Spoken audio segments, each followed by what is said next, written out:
Dahil sa pagsisiwalat ni Salvador sa ginintoang lupa, sa pangyayaring ito nga si Ricardo ang utak ng pangyayari ay pinag-utos niya na nga sa kapulisan ito na patahimikin. Kaya naman ang mga kapulisan ay kinausap nga itong nga sila Django upang sa gayon nga ay huntingin na nga itong nga si Salvador. Kaya agad-agad nga nila itong hinanap at dito nga na cornel nga nila ito na wala ngang kalaban-laban. Kaya naman to the rescue itong ang si Gabo nang makita niya nga na nadedehado na nga ito nga si Salvador. Agad nga niya na pinatumbang lahat ng mga kapulisan na kung saan iniligtas nga niya si Salvador. Laking pasasalamat nga nito ni Salvador sa pagliligtas sa kanya nito ni si Gabo. Sa kabilang banda naman nga ay pagpapatuloy nga nito ni Gabo ang kanyang misyon na makuha nga ang lahat ng mga ginto na kay Mr. Chan.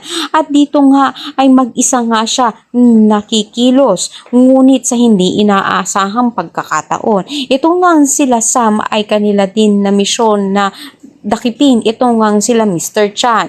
Kaya naman magugulat na naman sila sa muling pagkikita nga nila na muli nga silang magkukrus at landas. Ito na nga kaya ang pagkakataon nga nila na makapag-usap at makapagpaliwanagan kung bakit nga ba hinahabol nito ni Gabo itong si Mr. Chan at itong nga si Victor. Ang lahat ng yan abangan natin. Maraming salamat sa inyong panood.